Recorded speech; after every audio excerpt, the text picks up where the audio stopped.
What's up, everybody, and welcome to another episode of Business and Biceps. And you better wake your ass up, because on today's show, we got special guest Hannah Aiden in the house. What's up, guys? Thank you so much for having me. John Fusco, what do you think?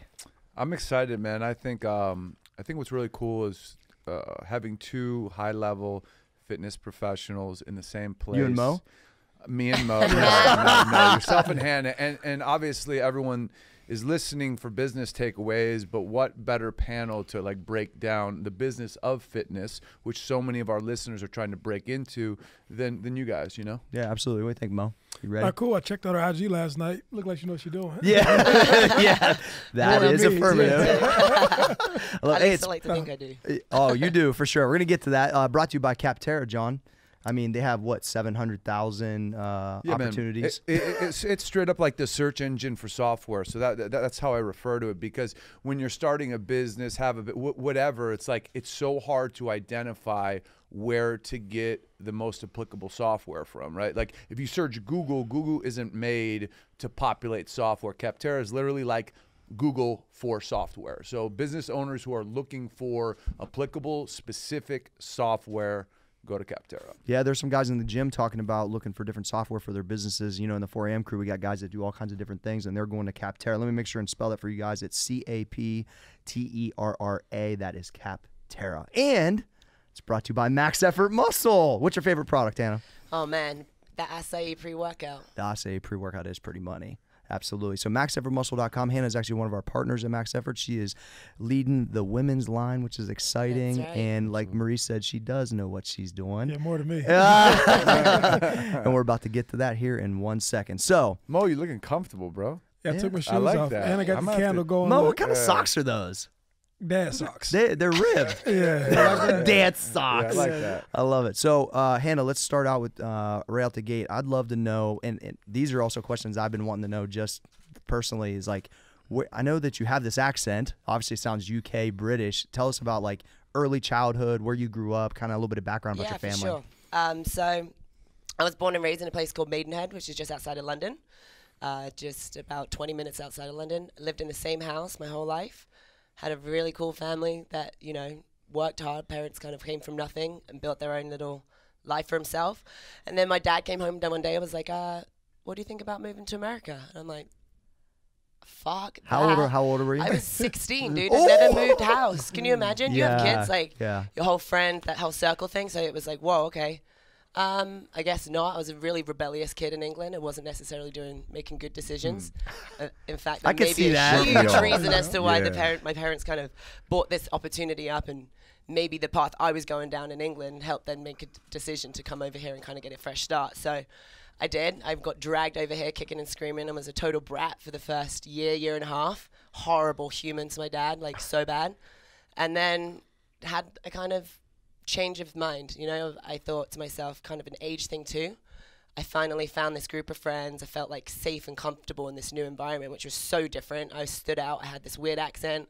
I definitely did not look like the chicks that I went to high school with. You know, I came from London, where I went to an all-girls school that girls would tear each other's hair out at the end of the day. And I went to this really wealthy town that I moved into. So it was a really uncomfortable environment. Where did y'all move to? Longmeadow, Massachusetts. Okay. Beautiful place. I still have a lot of friends there, but in very different lifestyles. 5 miles long. At least it's New England. Beautiful. Weather was very similar to here. But I had this transitional point where it was like senior year of high school. I was doing so bad in school. And in England, you don't have to do junior and senior year. At that point when I was younger, it wasn't mandatory. So I'm like, okay, if I want to go to college, I've got to change my attitude. I got to move there. Yeah, right. And now it's like buckle down and start to have this transition in my thought process. So I did, and I kind of got my shit together, finished school, did really well, remended my relationship with my parents, understood that they're my family and that they were doing the best what's for me, and I couldn't see it at the time. And then got an opportunity to move away, came to Florida, started in Florida, still wasn't into fitness at all. Went to Florida for the total opposite reason. It was just about partying and raging it out, you know.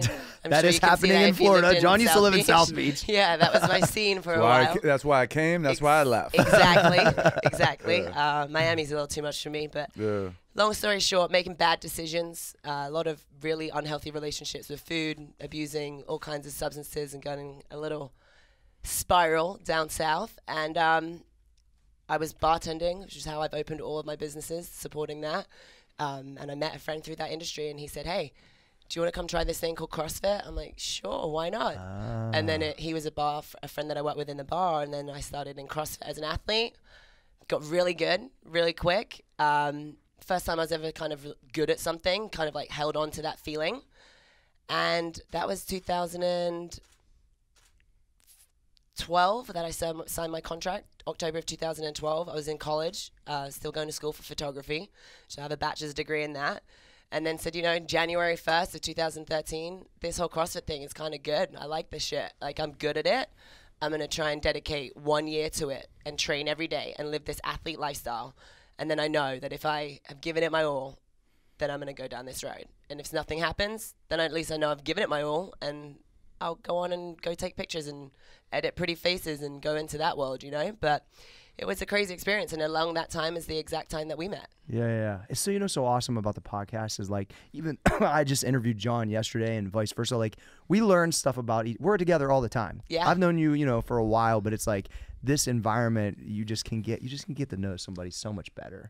Like, I mean, the conversations we've had here as a panel has been unbelievable. So I'm excited with this. I want to hit on something real quick. So you talked about, doing what I think most people do when they're younger, get out, kind of sow their wild oats right through partying, and sometimes Mo fall into like substance abuse. Was fitness part of your way to clean up that mess, if you will, that 100%. We've all created? I think that fitness is an addiction too, and For sure. if you're going to have any kind of addiction, it's definitely a better route to kind of go down. And addiction's huge in my family. I've got a really addictive personality, so anything that I do, I go all in, which is what not were you an addicted extremist. to?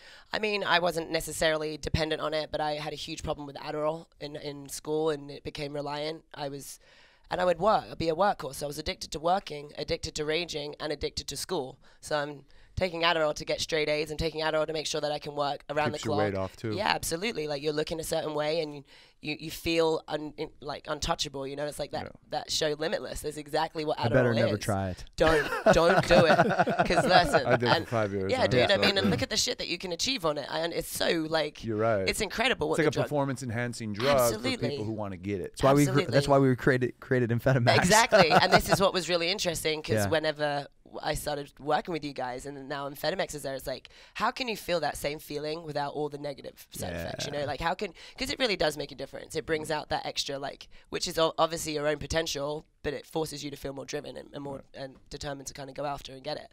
But yeah, I 100% replaced all of that kind of addictive thing, substance abuse through fitness. And I would still say now that if it's not fitness, I'm sure it would be something else. But I know that about myself. I'm aware of that, and I know how to hone all those negative channels and negative traits into something that is positive, you know? Sure.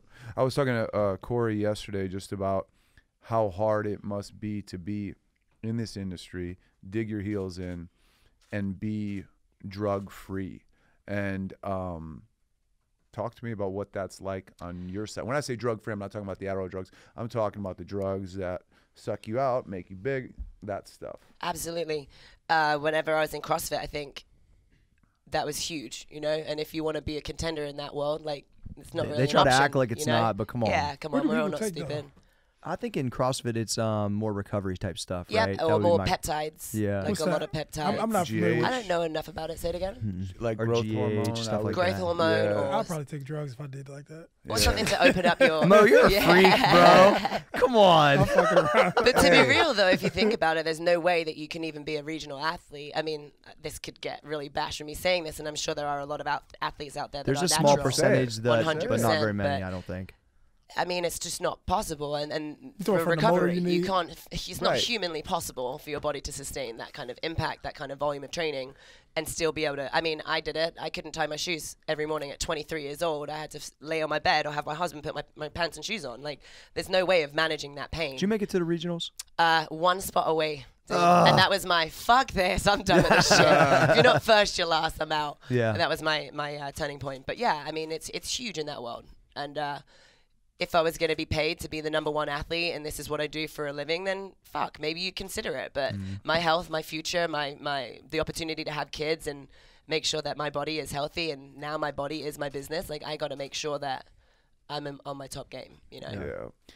Man, I think so many people, they demonize performance-enhancing drug use without understanding, let's say, you know, if you're in the NFL, the amount of collisions, the amount of car crashes you have in practice. Like, if I was to get a contract worth $10 million a year and take growth hormone to support my body, or not take growth hormone and not being able to endure that pain, I'll be the first to say I'm taking that shit. No, but you know what I'm saying? But I mean, but guys take it though. You know what I mean? Oh, I know. Every guy in the NFL I've ever known takes a lot more than that. Yeah, I mean, but guys take, you know, because it's recovery. You're dealing with a lot of people you're dealing with a lot of money. You know what I'm saying? Yeah, that's my point. And guys just justify. So you had friends say, like, "Hey, I got a $70 million contract. I had a guy. I'm gonna be out four. I'm gonna be out 4 games if I get 10 caught." pins in my fucking ass. You know what I'm saying? Yeah. So he was like, not even him. Like, I'm even talking about at the UFL level. Even at the UFL. Even at the UFL, guys want to perform, and everybody thinks they have a shot. True. And if you go out to have, you know, you go string together as a player, you can string together 3, 4, 5 games, and it'd be impressive to, you know, a scout, a GM, or somebody, and it could change your life. So it's true. You know, I get it. You know, I get it. Just. But you never really entertained it because you was just the boss. From, blessed. You're a genetic Ferrari. You know, that's what Theo said. He's a genetic Ferrari. I just don't eat well. That's about it. So from a football standpoint, American football, Maurice was the best high school football player, and then won the national championship in the following year as a freshman. He was the only freshman to ever start at Ohio State, and basically crushed everybody. It was fun to watch. I lived on campus at that time. It was amazing. And now that world is done, do you have effects from the collisions and from all the like intense training that you had? Yeah, so I had like knee troubles. Like when I first had left football, I had knee troubles and I had to get arthroscopic surgery. I got both of my meniscus taken out of both of them. And you can start to see like lower back stuff start to hurt you after a while. And you start to realize from your body having collisions with people and just always hyper. You had shoulder problems real bad, right? Yeah, shoulder problems. Yeah, I had, you know, thumb surgeries, knee surgeries, ankle surgeries, all that stuff.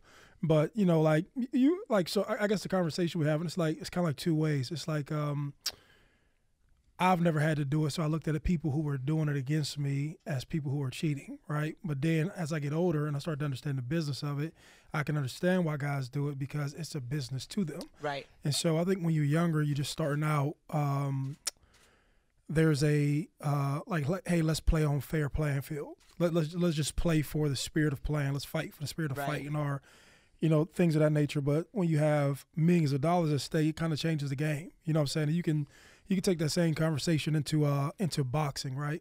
And everybody gets mad. I know you kind of like digressing, but it's just a point, right? Mm-hmm. So everybody looks at Floyd Mayweather and say Floyd doesn't go in there and fight like with everybody else, and then Floyd says, "Hey, I'm not here to fight. I'm here to make money." You know what I mean? So I'll dodge as much as I can. I'll run around as much as I can. I'll block as much as I can. And I won't go put on a performance when me and you are beating each other because I'm trying to make money. And so it's the same thought process in the football world where guys feel like, hey, you know, I'm out here. My normal attitude in high school was to fight you and do the right thing. But now we're at the professional level. We talk about millions of dollars that can change my life, and I can go and get into business after and all those other things. I get it. You know what I'm saying? So it's just a transition of thought, and, you know, wherever you stand is wherever you stand. Doesn't bother me. Yeah, I think that so now, Hannah, you obviously had some success with CrossFit. It kind of put you on the map, essentially, in fitness. Then talk about the day you're saying, which is right when I met you. We were both signed by Reebok, which we got a whole. Oh, that's how y'all met. Yeah, that's how we met. I was wondering how. Me and John got a whole story for you on Reebok at some point. Okay, it's amazing. But you still with Reebok? No. Oh, fuck Reebok. Yeah, exactly. So either way, we met. We were on like a retreat together. Basically, we sat together on a bus. That's how I met her. Yeah, I remember you telling me the story of how you met your wife. I'm like, this guy's a good guy, man. Yeah, that's so cool. we chatted it up. It was real cool. So talk about the transition now as a drug-free athlete going into the internet. You don't compete traditionally, like in either. I mean, I still do bodybuilding and powerlifting, but a lot of things now in fitness aren't predicated on that you have to be a bodybuilder or powerlifter or CrossFitter. Absolutely. It used to be you had to. Yeah. And I think a lot of the things that I've been doing have kind of just like aligned with each other, and it wasn't really intentional. Which may be why, you know, you deal with struggles that you deal with on a day-to-day basis. So around the same time that I met you was when I entered to be in the finals, to be the face of Reebok 1. That was the contest. Cool. I made it to the finals. Around the same time, I had a huge fallout with a guy that gave me the opportunity to build a class in the back of his gym, which was a CrossFit gym, which was Pump Fit before I opened my own studio. Okay. And he's like, this class at 7:30 p.m., it's not working. Here's the opportunity. Do whatever you got to do with it, but don't do CrossFit because it's not working. I'm like, all right, okay. Try this class. Long story short, it worked. It was like replicating the same feeling of CrossFit, but I eliminated the barriers of entry. Barbell being one, reps being another, prescribed weights being another. Now I've got Jane and her mom and her aunt coming through, you know, and then a 16-year-old girl with, I mean, it was just, there was no level of fitness that was necessary. No snatches. Exactly. Like you do as many reps as you can in the time given. You lift as heavy or as light as you can to your ability. Everyone in the room at the same time is getting the most out of what they can. So it worked. And we ended up having like 40 people drive down on a 7:30 p.m. class. I'm like, holy shit, this is working. Wow. I didn't know anything about business. I had no idea what I was doing. I had no idea that I wanted to get into business at all. I was still in school. In my mind, I was going in the CrossFit Games and I was winning, you know, at that time. Had a huge argument with him, and we left on a really bad terms, and he was like, don't ever, to this day I've never spoken to him, but the last words he said to me was like, don't ever fucking forget who made you. And I'm like, what? Okay. Fuck you, motherfucker. Yeah, hey, what's his name? I won't do that. That's the one thing I won't do. Well, fuck you, dude. Motherfucker. Fuck you, motherfucker. Exactly. This is my revenge will take care of That's that. bullshit. That's some like really fake ass. So how about this? I shit. made your ass, motherfucker. Right. 40 motherfuckers driving to your gym that wasn't here before. How about that shit? Funny. It's so funny. And then recently, when I've only spoken about this story twice, but I won't ever say his name. Yeah. They were so upset when the article came out that I didn't say their name. I'm like, motherfuckers, good or Come bad on. publicity, I'm not going to give you good or bad. Like, no way. Exactly. So you really, I mean, Hannah, you really stumbled in. Yeah, to it, which 100%. is interesting. Go ahead, John. I think, you know, just eliminating barriers of entry is so smart because you look at, I think, the biggest unsuspecting success in fitness in the last 5 years, which is Planet Fitness going public and becoming a multi-billion-dollar monster. And I think anyone who takes fitness seriously knows it's a fucking joke. But is it a joke? Because it welcomes people, and the majority of people are not comfortable in gyms. They don't know what to do, and they feel fucking comfortable there. So, you know, when I was listening to you about eliminating barriers to entry, like I used to like have an MMA gym, and where we struggled is people thought when you walked in the door, you had to fucking throw down. Or you have to be a fighter, right? Right, man. No, but at the end of the day, that's really fucking smart. And if you double down on that, listen, the big money is not in elite athletes and train. No, there's not enough of them, dude. It's about the size of your marketplace and the everyday person. It sounds like you're servicing, which is kudos to you, man. Absolutely. Yeah. So after that big row, I went home and was like, "Fuck this!" Like, and the deal was like, I gave him 80%. I made 20. I made the programming. I did the advertising. It was just stupid. I had no idea what I was doing. That's how you learn. Not a fair split. Yeah, no, not at all. So I went home and Googled. Exactly. Great experience, by the way. As much as he burned me, it was the best thing that ever happened to me. The best failure was that. And I was like, Google how to open a business. LegalZoom. Literally, I went on LegalZoom. I tell everyone LegalZoom, man. Lawyers will fuck you. Man. I started Pump Fit, made it, I incorporated it, trademarked it. I'm like, all right, okay, figuring out how to do it. And that was, I had the keys when I was at Reebok, when we were in that summit. I think I got home. That was October. We opened by December 1st of 2015. We've been open for 3 years, been steadily growing, and everything's been fucking killing it. Like, it was a great experience. Yeah. So what type of gym is it? It's a high-intensity interval training gym. So it's group personal training. We were kind of trying to go after, like, an Orange Theory market. Yeah. They crushed it, gold mine. But if you know anything about fitness, like, there's so many loopholes or so many holes that they need to patch up in that business, meaning like the form or whatever, the actual meat of what their business stands for. So we kind of try to replicate that, but like through a boutique style. So we do more up to date with trends, kettlebell. We don't still in don't the have communities barbells, feel of exactly. CrossFit still, right? Yeah, and people will sometimes say, "Oh, this is the CrossFit gym, right?" I'm like, no. But CrossFit is cross training, so anything we do is could fall into that category. You'd like it, Mo. Like the but style of training she does is cool. So I just reworked my basement. So I quit. I stopped going to the gym. Seriously, yeah. And I reworked. I believe my basement. Yeah. The correlation is beautiful. Yeah. So I stopped going. I got a bunch of pads and I just started doing more prison workouts for real. That's it. That's the way to do it. Shit, that's how you got in great shape, Mo. That's how I got in shape. That when you came to old school gym, motherfucker. Hey, well, I was in better shape in prison. So Hannah, now that you have obviously, ascended to a level of success in the last 36 months, is it like now, do you feel like there's a cap on it? Do you feel like when you don't, like John was like, came out business punching people in the face, right?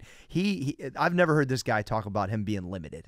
I felt limited a little bit from time to time. And then I started hanging out with, seeing guys like Arnold Schwarzenegger. And then you walk away and you go, this guy has no limit. Like he feels like he could run the planet. Right. And you're like, what am I thinking? And I just wonder if do you think that you're fighting through some barriers at this point? Yeah, 100%. And I'll be more than happy to share that with you guys. Yeah. So when I opened up the gym, it's kind of when I started to experiment on social media too, and started like the Hannah Eden fitness thing, and was like, all right, I'm going to try this and see. All my friends made fun of me. It was like a joke back then. And as it started to grow, I'm like, shit, this is, again, like the evidence from the 40 people showing up, like this is something, I need to do something with this. And I don't really give a shit about likes and followers and like taking booty pictures. I'm trying to figure out if I am going to be going into this business world, right? Or if I am made to make this happen. So the gym was doing well. The online social media was doing well. So I'm like, how can I create a way for this workout that we're doing in person in Florida to be a virtual experience? So we were like, filmed all the exercises, have hundreds of database for hundreds of exercises, launched this online training program where people could click and do it from anywhere. It blew up, and it was kind of an accident, to be honest with you. It kind of happened so quickly, and we were like, oh shit, we're really onto something here. And that's now brings, within the first 3 months, was bringing in more than the gym could, right? And I'm like, oh, wow, okay, so we got to make this happen, which is why we now have the second space. But the problem that I run into with all of this is that because nothing was planned, which I don't know if that's a good or a bad thing, everything happened very quickly. But I am the business, which becomes a problem, right? So when I leave the gym in Florida, which my career online and socially and with you guys and everything else takes me away from Fort Lauderdale, more often than not, right? That affects the gym. Now the gym people were expecting me there for the first year. They had his husband and I as the only coaches, and now they haven't seen me in 3 months. They canceled their membership. So it's like, which is a big problem. Biggest problem is making yourself the business, right? So that's a huge problem that we deal with. Now we're trying to figure out a way to make sure that people know that they're still under my umbrella, but they may not get me and not expect to have me there. And now the online thing is great, but I'm like, I never really have been obsessed with social media. It just has been a tool that I've used to kind of get the word out there.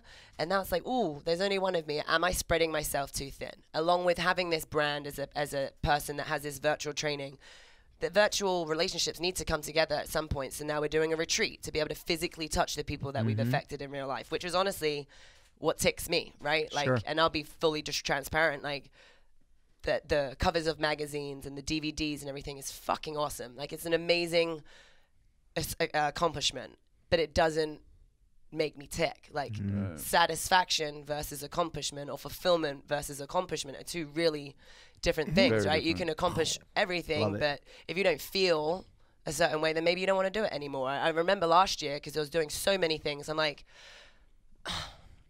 is this what I want? I don't know what I want. But because everything's like, it's like maybe you need to sit back down, reevaluate where it's going to go, what's going to happen 5-10 years. So that's what we've done this year, which is why we've got this new space. Stop traveling so much. Let's bring it all home. So is being at home what makes you happier? It does, 100%. I'm a family girl. My parents moved to Florida. I like to have dinner with them every Sunday. Like I'm a really family girl. I'm super grounded. We have a really small team of amazing people, and I look at it like, we have a group of my friends that have either become my friends through business or have been my friends that are now involved in business, and we're just kind of growing. But now it's my struggle, and I'll be honest, is like figuring out how to be a fitness professional that loves to work out, loves how to move fast, but how do you turn these into how do you turn these into dollars? You know what I mean?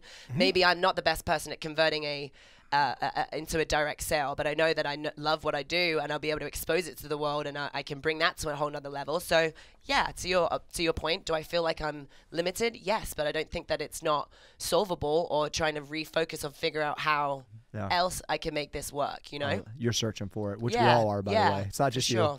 So what you're saying is you have the online piece, you have the gym, you know what you love, but right now you're trying to figure out kind of full monetization potential. Absolutely. Or that's the hard transition for most fitness people. Straight up, Hannah. I've seen it my whole career because I've been, I would say, a little bit better than average at it naturally, and I've studied it a ton, way more than people realize. Right? Would you say that you were more of, or maybe they go hand in hand? Is like you consider yourself a fitness professional or a business professional or both?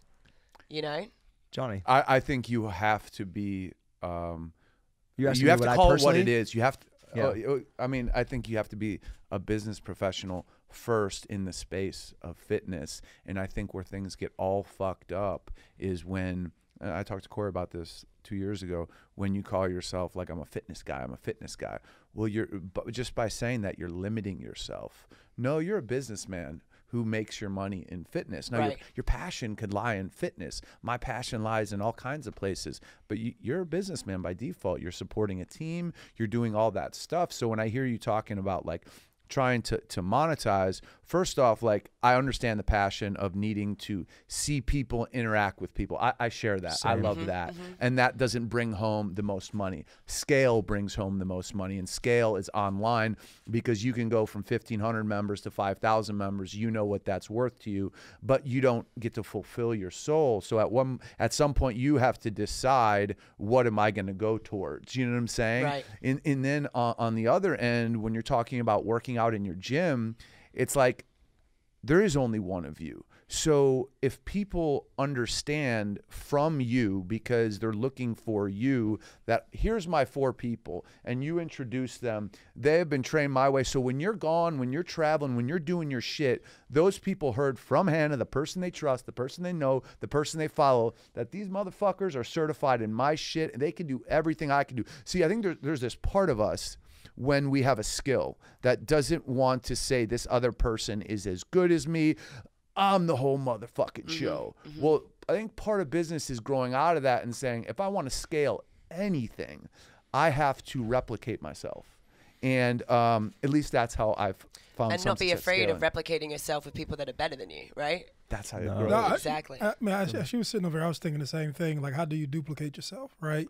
And I was going to ask you, like, is there any other personalities like yourself at the gym? So then we have a chick that has blue hair, you know, but she's Love phenomenal coach. But you know, I can see how some people get like intimidated by I'm bringing somebody else into the space. But there's so many people in the world who works out that it doesn't matter, right? You know, like, but for me, if it was just me, my personal thing, I'll be going to get the online money, obviously, because I can scale, and I'll find other ways to tickle my fancy with going to meet people, but I couldn't. That sounds very British. Oh, you know, I like that. Yeah. Tickle my fancy. That's international. Yeah, but you know, so like, at what point do you grow out of the space? You know what I'm saying? Like, are you holding on to something that you want, but there's more opportunity elsewhere? I think that's it, right? Like what else is out there that you're not missing? Okay, so how far can I take this thing aside from my gym? Do I go get 4 or 5 people like John said? Here's what happens in our business is, just like anybody else's business, it's time. But we started by selling our time, right? Absolutely. It's not selling memberships. It's usually selling personal training or classes, right?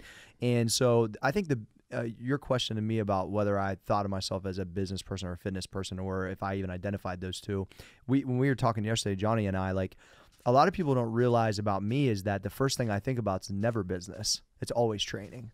And what was interesting about my relationship with Arnold was that's what we always talked about first, and we talked about business second. Because I really believe that was he thought only about lifting weights for the portion of his career where that mattered the most. But he was going to night classes for real estate. He was learning business from Joe Weider, and we've had a bunch of talks about that stuff. And when I get out of bed, the reason why I like to do my training first is that's my true love. That's what I care about. I care about my numbers. I care about my guys. But what I had to do was, as a personality, is limit my time in my gym. I am there from 4 to 6. If you decide to train in my crew, I don't charge you, but there's a certain amount of people that can be there. That's when I'm there. I'm not there at noon. I'm not there at 1. You don't get Corey any other time.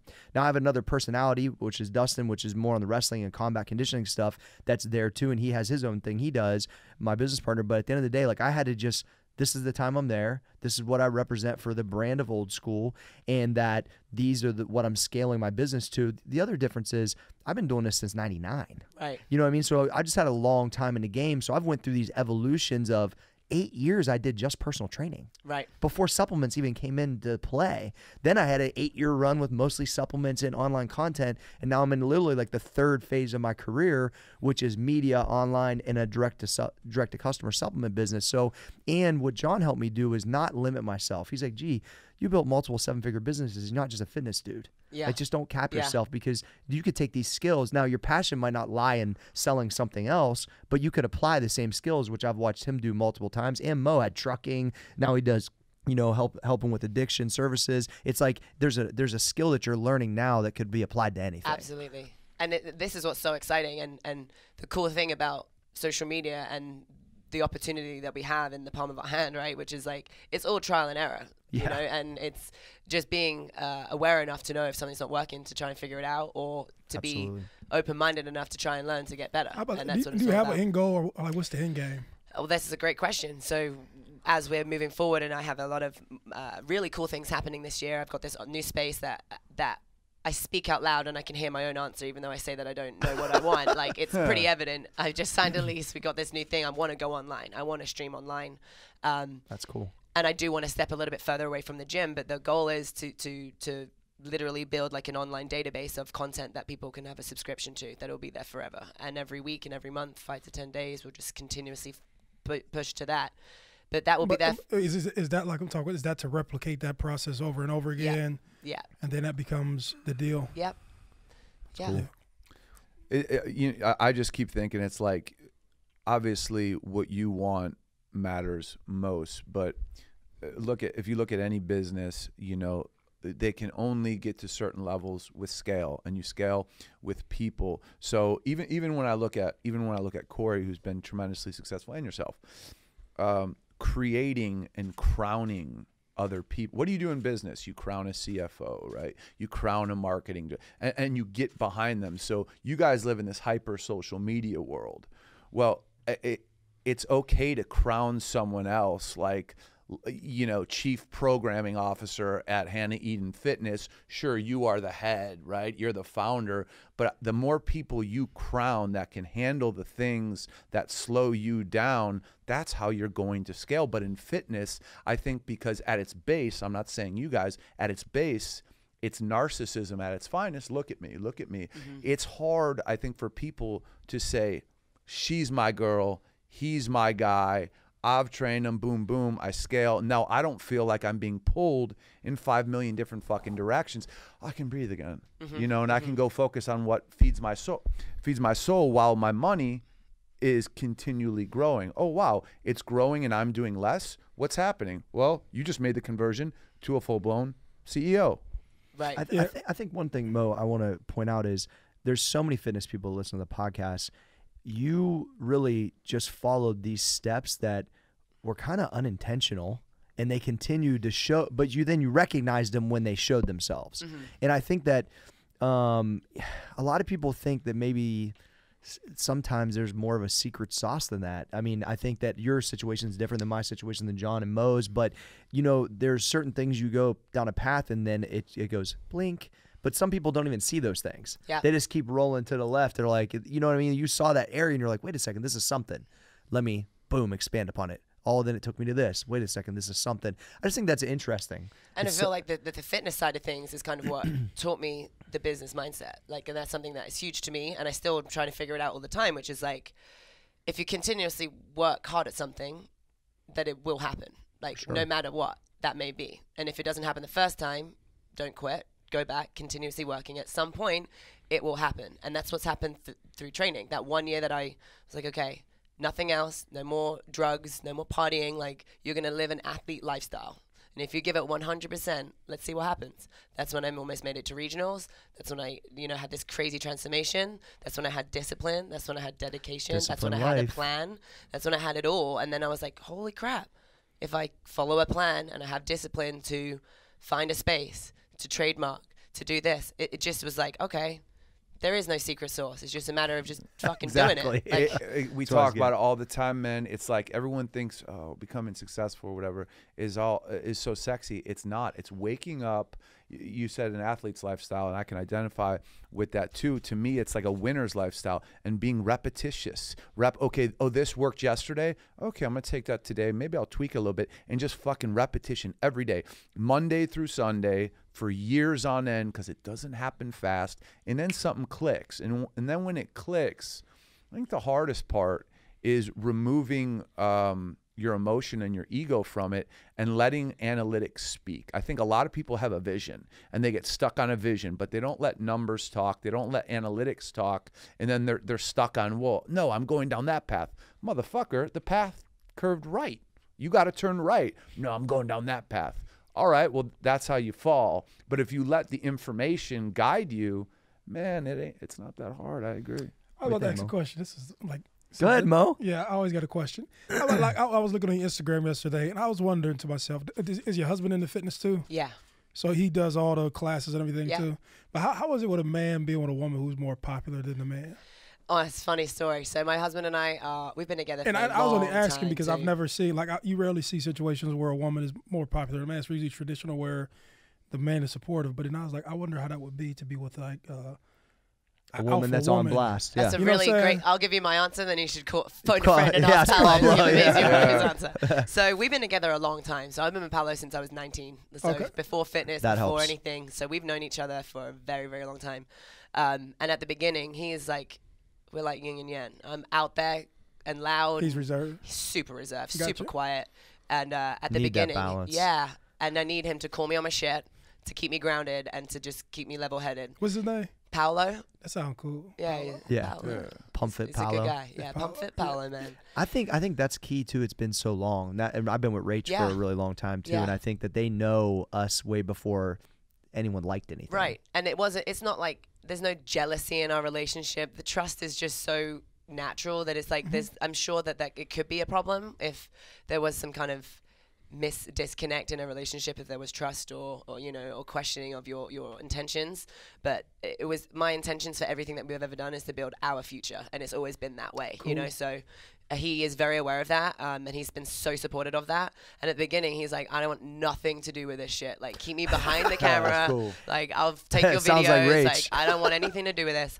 But now, along the way, now he has, and now people are hiring him. So now first job was with the FYR, and they wanted him to be background talent. So now people know, because they get to see our relationship on camera. He works out too. He's a coach at the gym. And now companies are starting to reach out to him, and now he's kind of really recently starting to build his own thing. Like, so, like everything is like online, hypersensitive, hypersexual. You know what I'm saying? I don't know how I would take that. You know what I'm saying? To see my woman half naked online. Yeah. And then to be having dudes be looking at my woman like in a sexual manner. You got to be a strong dude. You got to be secure. You got to be real secure. Stronger. And I think that's where I was getting at. I don't know how I would deal with that. comes through the relationship because he's it's a so strong long. Dude. So I can me and Rach used to talk about this sometimes. She's like, I'm always in my underwear, my shirt off, pictures, all the shit's part of the industry, and it's never been a thing. It's never been a thing for us either. Yeah. I don't think I could be the guy with the underwear. Here's the thing, right? I ain't buying that, Mo. We'll be like, it's one thing if you taking a picture of yourself in your underwear in your mirror, like of yourself, and then another thing with you with a full photo shoot with it's a different feeling. It's a very different feeling. If I'm like, leaning over to get that ass shot, he'd probably be like, yo, what are you doing? Yeah, don't do that shit. Yeah. And it has happened, I think, once on one time in a story. I've taken a thing and I've had a whole conversation. I'm like, hang on, I have shorts and a sports bra on, but I'm naked in the other one. It's different. That's professional. Yeah. That's hilarious. Hey, I had to ask. He's a good guy, man. He's a strong guy. And rather than looking at it don't look at it, he's probably like, I get to hit that ass every day. Now we're getting down to it, Mo. It is interesting. I don't think I can digest that. Mo's struggling with this right now. I come from the same school of thought, but I'm aware that it's a weakness. right? I'm aware that it's weak when I look at like a woman I've been with that looks a certain way and it makes me feel like I got to protect it. That's me being weak. And I know that, but I agree with you. I don't know if I could handle it. No, and that means Hey, I feel like weak. I think I could, but I'm the other person, so I don't know. It's like, Mo, it's because we know how we think.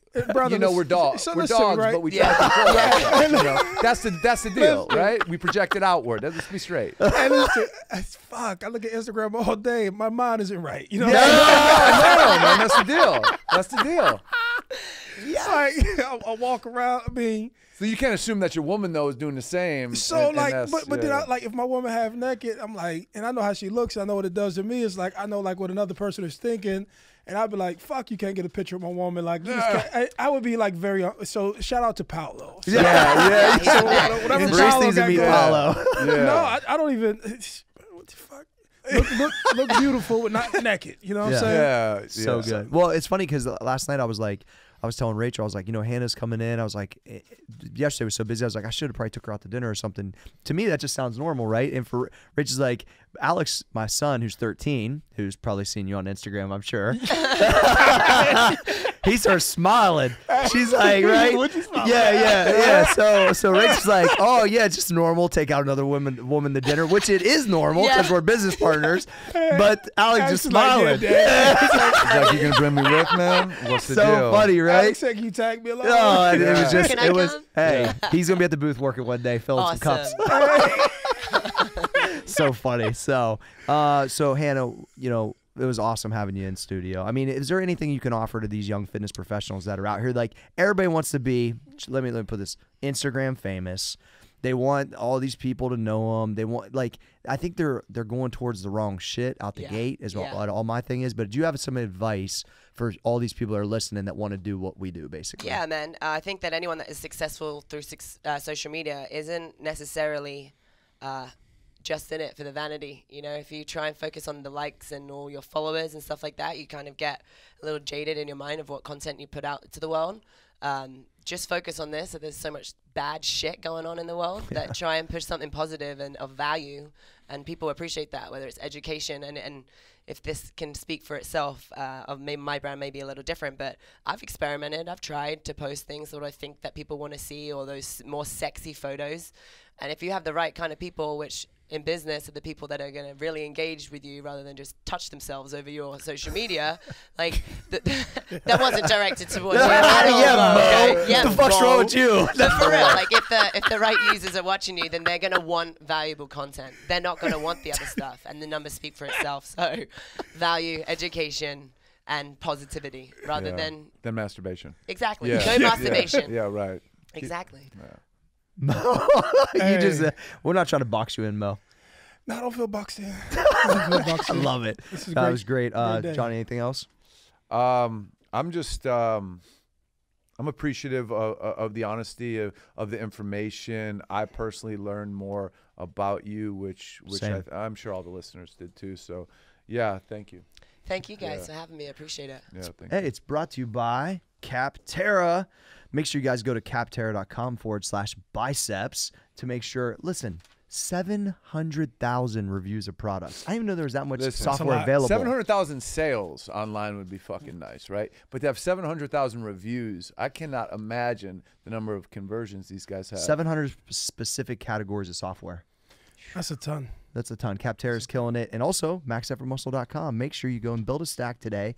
Any 3 products and a free t-shirt for a hundo. And the CBD oil is killing it right now, Johnny. Yeah, man. I just my favorite thing about it, like I talk about all the time, is the testimonials. Whether it's from a 50-year-old truck driver or an older woman or someone who has inflammation from working out. People, they're sleeping better, they're feeling better, and everyone can sell a supplement that makes your body supposedly look better, right?